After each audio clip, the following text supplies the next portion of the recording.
The Power Rangers franchise has been so intrinsically entwined into my childhood that it's always been with me, but that's the Mighty Morphin Power Rangers, the original iteration of it. Now, I know the original is a Japanese show that Han Saban bought the rights to and turned into the Power Rangers over here. I know all that stuff, so just in case any purists come after me. However, all that aside, even though I have no idea of any of the characters going on outside of the Mighty Morphin Power Rangers, this Power Rangers Battle for the Grid is a damn good game, surprisingly, and well worth a go, so let's take a look.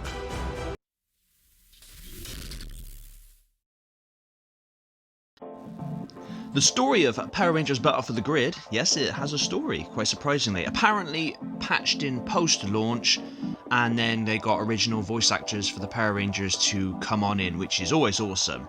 But anyway, it's here now. But the Battle for the Grid story centres on the mysterious Lord Draken, who is an evil mofo, and his goal is to make himself the most powerful being in the universe, you know, that old chestnut. And in order to accomplish this goal, he has to travel across time, space, dimensions, and steal the morphers and morphing coins from the various different iterations of the Power Rangers team.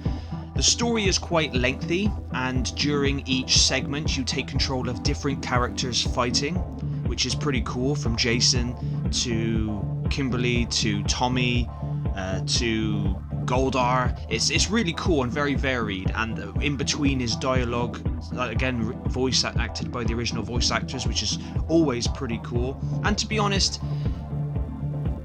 it's as good as it's ever going to get, really. I think this was a low budget game, however, obviously I'll touch on it a bit more in a bit, but it plays incredibly well and graphically doesn't look too, it looks quite good in all fairness for a Power Rangers game. And there are cutscenes that are drawn in sort of like a moving comic book style, which look pretty cool. I think I would have preferred like full animation.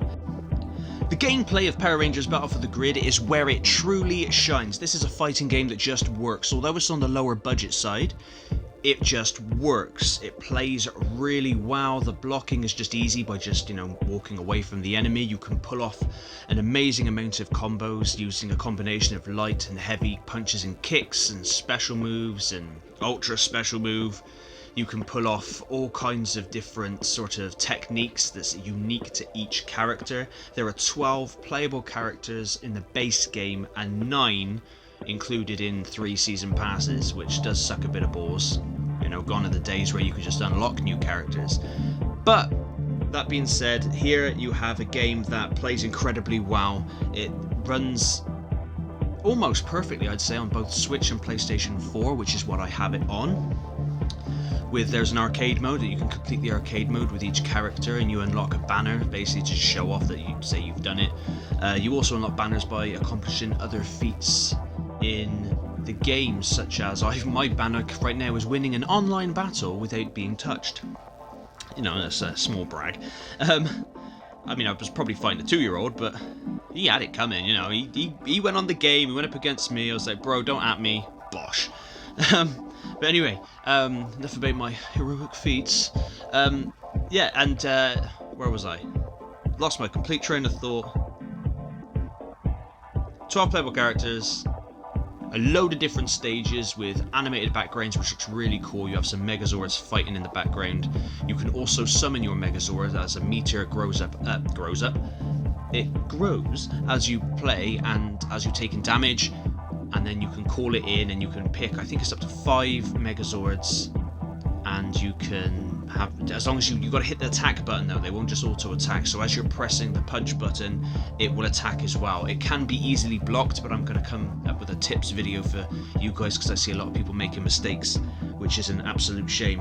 I like everyone to be on even footing because that makes competitive games a lot more fun. There's no point in going after someone who's a lot less experienced than you, which brings me to my point on online is it does not rank you with people the same rank or level. You will go up, you could be level 6 and go up against someone who's level 372 and he will obliterate you.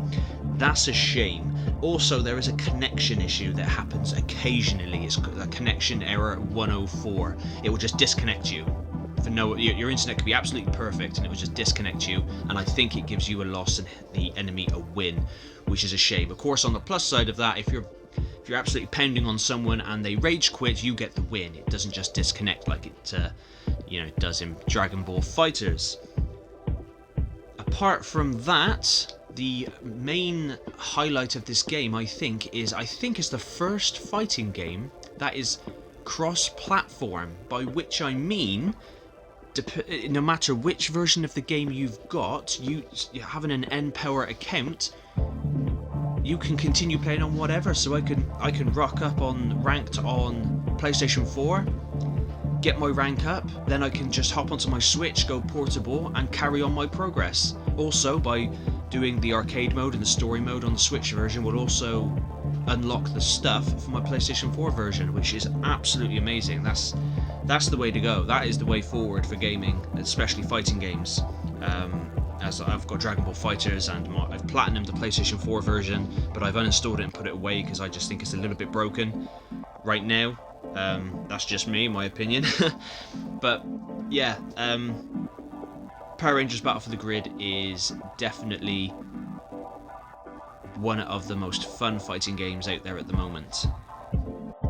Whether you're a fan of the Power Rangers or just an enthusiast of fighting games, Power Rangers Battle for the Grid has got something for everybody, with a quite lengthy and quite good story mode, arcade mode for each character, some unlockables, and a really competitive multiplayer scene, as well as obviously local co-op, and the fact that it's cross-platform with the game, which is a massive highlight.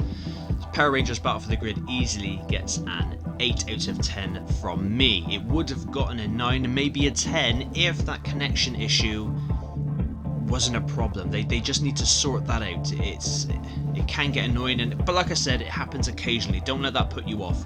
Of course, it is a budget title, so even though I do enjoy the game and I've given it an 8 out of 10, I cannot recommend you pick this up for like 50-60 quid, but if you can definitely find it for at least 20 or below, maybe 25. I mean, give the developers some credit. They have made a really cool game here, and I hope they get to make a second one and they build upon the foundations that have been set here. But anyway, guys, thank you very much for listening to me waffle on about the Mighty Morphin Power Rangers.